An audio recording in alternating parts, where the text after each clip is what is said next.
On this pink day, Mel, of the McGrath test, so to speak, it's great that we've got Michael and Cindy Klinger with us. Thanks for joining us. Cindy, let's start with that fateful day, I guess, 13 months ago. What was the nature of the diagnosis?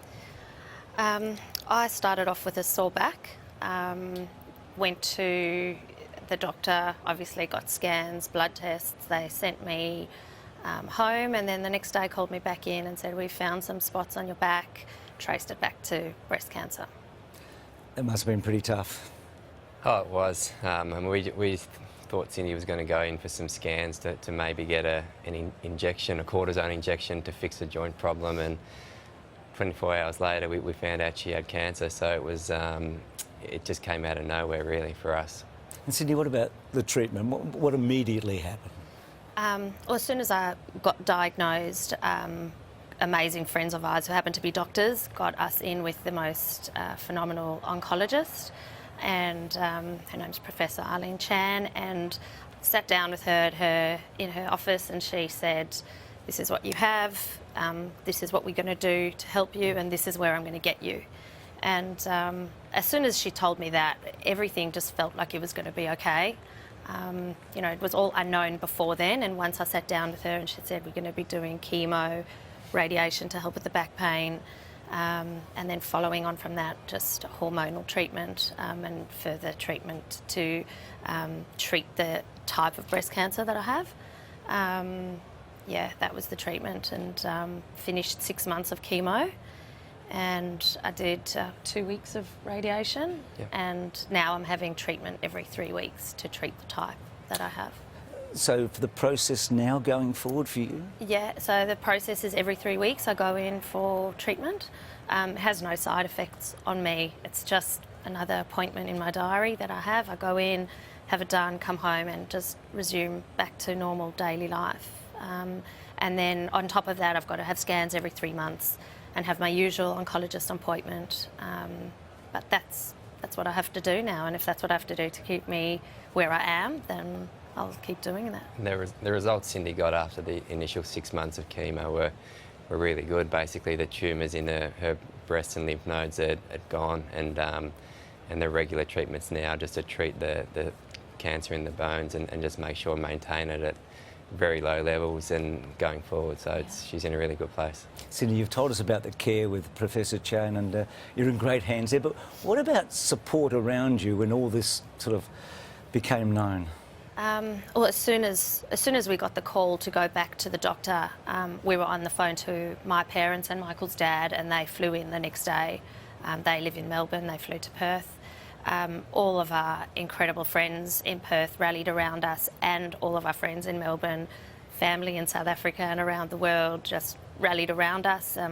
Meals were set up on a roster to help for 6 months. And the WACA as well. Everyone there was amazing. Justin Langan, everyone else was just incredible. The support that they provided, not only me, but to Michael and the kids, was incredible. And yeah, everyone just kind of rallied around us, took care of our kids who were very young, and just helped us get through this. You mentioned your children, 3 children, and they are young, but you made the decision to let them know what was going on, didn't you? Yeah, that was, to this day, it's still the hardest thing we've had to do, to tell your 3 young kids that, that their mum has cancer. We didn't really know how to go about it, to be honest, at the time, because it's not something that we expected, and we did it in the way we thought it was the right way to do it, and they knew something wasn't right as well. They knew that I had a sore back. They knew I was going to doctor's appointments, and then as soon as my parents and Michael's dad flew in, we just thought we better tell them what's going on. So we told them, and their first reaction was to just burst out crying and said, "Are you going to die?" Because Michael's mum passed away from pancreatic cancer. Sorry. Yeah, so it was.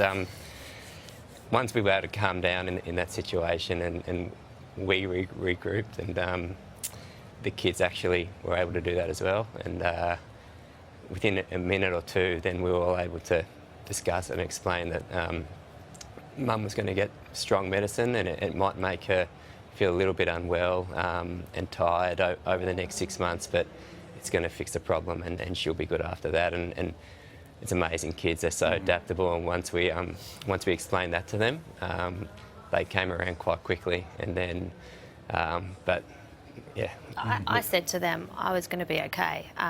I did everything. Michael was travelling a lot. Not having family support in Melbourne, in Perth, Surrey, was very difficult. But to go from not being able to lift my youngest son, who was 2, one at the time, Easton, yeah. I couldn't lift him. I couldn't pick him up to change his nappy. If he fell over, I couldn't run to pick him up because the vertebra in my neck had collapsed. So to be, the one who was doing everything for the family, to go to doing nothing and having everyone lifting, a plate from the drawer or my kids' school bags was very hard. But I promised them that I would be okay and I would get back to normal. And the day that Eileen Chan said to me I can start lifting Easton again was the best moment ever. And, you take things like that for granted. And so Bailey and Summer, how old are they now? Bailey's 8 and Summer's almost 7. And Easton 2, yeah. Easton's 2. And Michael, you were still trying to play cricket, I guess. I mean, you stopped for a while, but you did make it to England, didn't you, last year? Yeah, once we found out that Cindy wasn't able to do that lifting and needed an operation on her neck, that's when I retired from first-class cricket in late February last year, and didn't really know what the future cricket held, to be honest, at that stage, depending on how the treatment would go. And we got good news in June when her chemotherapy stint finished. As I said, that the tumours in her breast and lymph nodes had gone, and she was on track to live a normal lifestyle again. And once we got that news, then I was able to go over to the UK and play in their T20 for Gloucestershire, which is my second home. I've been there for 6 years now, and so that was good just to get that bit of normal lifestyle back, and it felt normal for me to be doing that again.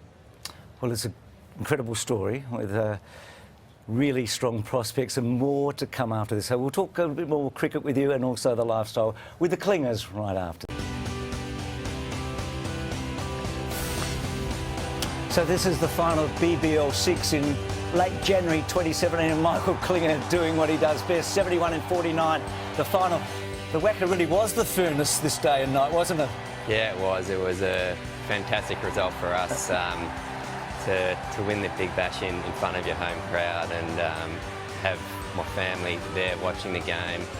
My kids came on the field at the end, which was superb. There you go, you see there. So it was a really great night, and probably that performance plus probably my form in that Big Bash, plus maybe some previous ones, allowed me to reach my dream to play for Australia not long after that. So it was great. Well, you've got an incredible record in the BBL, more runs than anybody by the end of 2018, and all that great work. You did knock down the door. It took you forever to get into that team, and I know that you rang Sydney on the day, and you were a bit teary when you made the Australian team to play against Sri Lanka in, February 2017. Do you remember the phone call? Yeah, I do. I remember sitting on the couch. I was actually breastfeeding my youngest son, Easton, yeah. Yeah, I remember it clearly. We were playing a Shield game the next day, starting in Glenelg, and we were in these makeshift change rooms. And Justin Langer, who was actually coaching that series in a few weeks' time, he was a WA coach, called me outside, and he actually just showed me his phone, and on the phone it had the list of the squad, and I was like, I can't remember if I jumped on him or he jumped on me. We gave each other a hug and then called the family. It was a great moment. Well, you were 36 and you played for 19 years and you've been knocking on the door, but you took advantage. You played in 3 matches against Sri Lanka, scored a high 30, a 40-odd, and then in Adelaide, that 62 off not many balls. You loved the ground, but it must have been a great highlight for you playing for your country and doing so well. It was. Just to play was great, and not only for me, all the people who supported me along the way, my family, my friends. I felt it was a really good moment for them as well, and then to be able to perform reasonably well over the 3 games and to prove to myself, even though I didn't get an opportunity earlier, that I was able to make it at that grade was a really great feeling. we mentioned your late mum earlier, Sue, who I believe used to hide behind a tree. She was so nervous when Michael was playing. What about you, Cindy? Are you a regular watcher, and are you a nervous watcher? Yeah, when he's playing the Big Bash in Perth, I do go with the kids. Myself and my daughter, Summer, actually, she gets quite nervous too. She comes and stands with me when he goes out to bat. But once he's in and he's batting, then it's fantastic to watch. It's just amazing to see how far he's come, considering when I met him, he was, you know, on the outskirts of the Victorian bushranger side as well, and now he is where he is. Just a quick one on Justin Langer. You mentioned him, JL, a moment ago. You're pretty close to him, aren't you? Yeah, he was the big reason why I moved over to Western Australia, and he gave me a call while I was in England, and I couldn't speak more highly of him. One, the support he gave me when Cindy was going through after a diagnosis, and his support and the WACA support was unconditional, and then just as a person, a human being, and you can see now he's a fantastic coach doing really good things for Australia, and they couldn't be in better hands going forward. So he's got a big job to do, but I couldn't speak more highly from him as a coach, but more importantly as a human being. Well, it's the pink day of the pink test, so to speak, isn't it? And the McGrath Foundation has done so much good work, haven't they, over the years?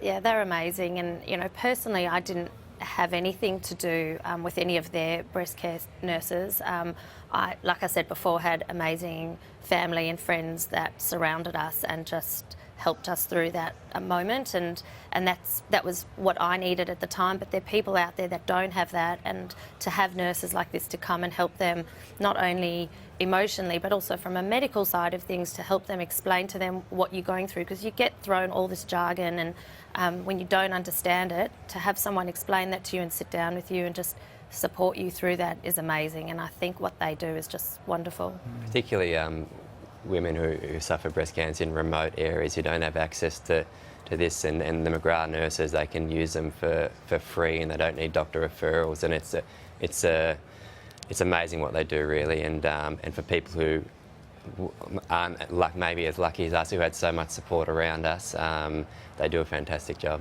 Well, it's a wonderful story, and the prospects are so good for you, and you're doing so well, Cindy. Thank you so much for sharing that with Michael and us today. Thank you. Terrific. Thanks. So Michael and Cindy Klinger, what a story.